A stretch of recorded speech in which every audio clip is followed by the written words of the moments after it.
नमस्कार जय जगन्नाथ पिला माने तुमर जो अच्छी कंपलसरी ओडिया +2 सेकेंड ईयर पिलांकर जो कि तुमर सिलेबस चेंज होइतिला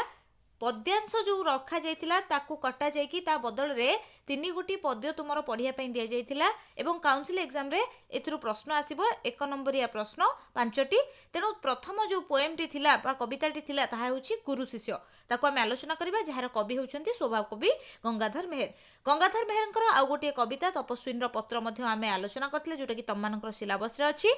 एवं ए स्वभाव कवि गंगाधर मेहर जे कि बरगढ़ जिलार बरपाली ठारे जन्मग्रहण करथिले दरिद्रता पंकपूर्ण अथिला तांकर जीवन सरोवर से दरिद्रता पंक भितरु पद्म भरी से प्रस्फुटित होइतिले तांकर कवित्व तांकर प्रतिभा प्रस्फुटित होइतिला एवं सेही कवि को आमे आलोचना करिबा जोटा कि गुरु शिष्य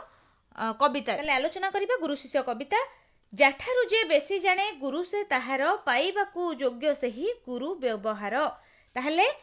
जाठारु जे अधिक किछि जानि थाए एठी बयसर तारतम्य देखा जाएनी बयस देखा जाएनी एवं जदि जणे अन्य जनक ठारु किछि अधिका जानिछि ताकू आमे तार गुरु बोली भाबी थांती बा मानि थांती ताले सी ही गुरु पदवाची होइताए एवं गुरुर व्यवहार पाइबा पई योग्य होइताए बोली कवि एठी कहिसंती तहु बड़ गुरु ए जगते ताले कोन कुहाला ना तहु बड़ गुरु ए जगते निजको गणई ज्ञानी सदा शिष्य मते ताले तहु बड़ ताठारु बड़ तहु बड़ ताठारु बड़ ताले गुरु ए जगत रे सबुठारु गोटे श्रेष्ठ आसन रे बसिचंती हैला कि जे कि तांको ही आमे प्रकृत गुरु कहिबा जे कि ज्ञानी होई मध्य बहु गुणर अधिकारी होई मध्य निजको सदा कहले सबु बेले निजको सबु बेले शिष्य रूप रे गणुथिबो ता माने ताकू आहुरी किछि शिखिबार अछि बोली भाबी निजको शिष्य रूप रे गणुथिबो ताकू ही आमे प्रकृत गुरु कहिबा बा से होउचंती प्रकृत ज्ञानी तापरे कोन ना अनंत जगत जेणु धरी गुरु बेश मानव को देई थाए नीति उपदेश ताले पुनी कोन कहला ना ई अनंत जगत जे कि गुरु बेश धारण करिछि एवं ए अनंत जगत गुरु बेश धारण करी काहाकू उपदेश दोछि ना मानव को ताहले एठी गुरु बेश किए धारण करिछि प्रश्न आसीबो ना अनंत जगत काहाकू उपदेश देउछि मानव को ए मानव समाज को ए मनीष मानकू नीति प्रत्यह उपदेश मान दउछि ए अनंत जगत गुरुर बेश धारण करिखि बुझियला तापरे जहा देख अछि तही शिखिबार कथा तहु शिक्षा लभे ज्ञानी नत करी मथा ताले प्रकृत रे जे ज्ञानी से कोन करे ना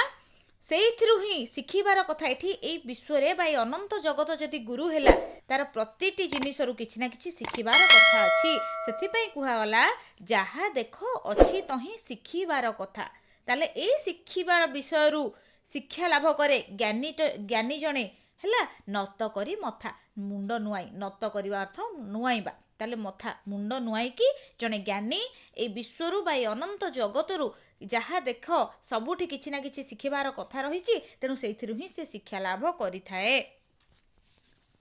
जेदिनु मानव जाति संभूत जगते सेदिनु चलीछि ता शिक्षा अविरते ताले जेउ दिनरु मानव जाति संभूत कहिले कोन ना जात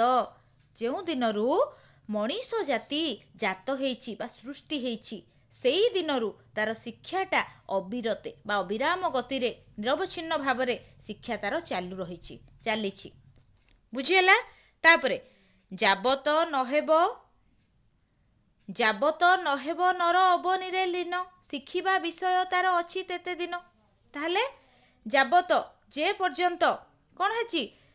नर बा मनीष अबनी कहले पृथ्वी रे लीन न होईछि माटी रे न मिसी जाईछि शिखिबा विषय तार अछि तेते दिन कहले सेते दिन जाए तार शिखिबार विषय रहिछि किछि ना किछि से एई अबन रे शिक्षा लाभ करिथाए एवं जेते दिन जाए केबेठु शिक्षा आरंभ हुए ना जेबेठु से जन्म हुए संभूत हुए मानव जाति जेबेठु सृष्टि हेछि सेबेठारु तार शिक्षाटा रहिछि एवं केउ पर्यंत रहिछि ना जेउ पर्यंत ए मनीष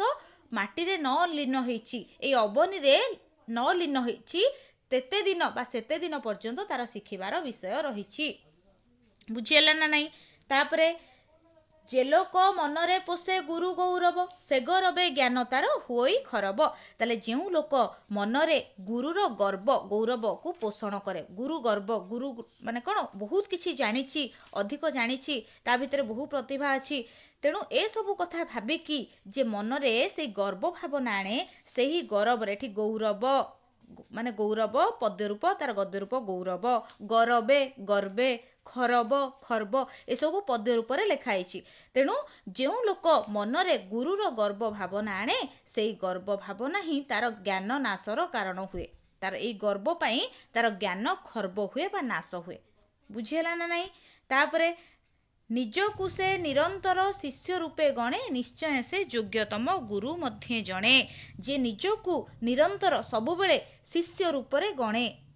କାରଣ এই ଅନନ୍ତ ଜଗତରୁ ତାକୁ ବହୁତ କିଛି ଶିଖିବାର ଅଛି। ସେଇ ଶିକ୍ଷା ପୁଣି କେତେ ଦିନ ଯାଏ? ଯେତେ ଦିନ ଯାଏ ସେ ମୃତ୍ୟୁବରଣ ନ କରିଛି, ଯେତେ ଦିନ ଯାଏ ସେ ଅବନୀରେ ଲୀନ ନ ହେଇଛି, ସେତେ ଦିନ ଯାଏ ତାର ଶିଖିବାର ବିଷୟ ରହିଛି ବୋଲି ସେ ନିରନ୍ତର ନିଜକୁ ଯିଏ ଶିଷ୍ୟ ରୂପରେ ଗଣିଥାଏ, ସେଇ ଜ୍ଞାନୀ ଲୋକଙ୍କୁ ଆମେ ନିଶ୍ଚୟ ଗୁରୁର ପଦ ବା ଗୁରୁ ପଦବାଚ୍ୟ ସେ ହିଁ ହୋଇଥାନ୍ତି, ଯେ ନିରନ୍ତର ନିଜକୁ ଶିଷ୍ୟ ରୂପରେ ଗଣିଥାନ୍ତି। ନିଶ୍ଚୟ ସେ ଯୋଗ୍ୟତମ ଗୁରୁ ମଧ୍ୟ ଜଣେ। ତାହେଲେ ଯେତେ ସବୁ ଶ୍ରେଷ୍ଠ ଗୁରୁ ରହିଲେ, ସେଇ ଗୁରୁମାନଙ୍କ ମଧ୍ୟରୁ ସେ ମଧ୍ୟ ଜଣେ ଶ୍ରେଷ୍ଠ ଗୁରୁ। କାହିଁକି ନା ନିଜକୁ ସର୍ବଦା ସେ ଶିଷ୍ୟ ରୂପରେ ଗଣିଥାନ୍ତି ଏବଂ এই ପୃଥିବୀ ବା এই ଅନନ୍ତ ଜଗତରୁ ତାଙ୍କୁ ଆହୁରି ଅନେକ କିଛି ଶିଖିବାର ଅଛି ବୋଲି ଭାବି ସେଇ ଶିଖିବାର ସ୍ପୃହା, ଶିଖିବାର ଆଗ୍ରହ ନିଜ ମନରେ ରଖିଥାନ୍ତି। ସେହି ବ୍ୟକ୍ତି ହିଁ କ'ଣ କରିଥାନ୍ତି ନା ଏଇ ଯୋଉ ଗୁରୁମାନଙ୍କ ଭିତରେ ଶ୍ରେଷ୍ଠ ଗୁରୁର ପଦବାଚ୍ୟ ହୋଇଥାନ୍ତି। କାରଣ ଦେଖ, ଫଳନ୍ତି ବୃକ୍ଷଟିଏ ଫଳର ଭାରରେ ଯେମିତି ନଇଁ ପଡ଼େ, ପ୍ରକୃତରେ ଜ୍ଞାନୀ ଲୋକ ବା ଯାହା ପାଖରେ ଜ୍ଞାନ ରହିଛି, ସେ ଗୁଣୀ ଲୋକ ଜଣେ, ସେ କ'ଣ କରନ୍ତି ନା ତାଙ୍କ ଭିତରେ ସେଇ ନମ୍ର ଭାବ ରହିଥାଏ, ନମ୍ରତା ଭାବ ରହିଥାଏ, ଗର୍ବ ଅହଙ୍କାର ନଥାଏ। ଆଉ ଯଦି ସେ ଗର୍ବ କରନ୍ତି, ଗୁରୁର ଗର୍ବ କରନ୍ତି, ତେବେ ସେ ଗର୍ବ ତାଙ୍କର କ'ଣ ହୁଏ ନା ନାଶ ହୁଏ ବୋଲି କୁହାଯାଇଛି। ଆଶା କରୁଛି ବିଷୟଟି ଭଲରେ ବୁଝିପାରିଥିବ। ଯଦି କିଛି ଡାଉଟ୍ ଥିବ ତାହେଲେ ତମେ କମେଣ୍ଟ ବକ୍ସରେ ନିଶ୍ଚୟ ଜଣେଇବ। ଧନ୍ୟବାଦ।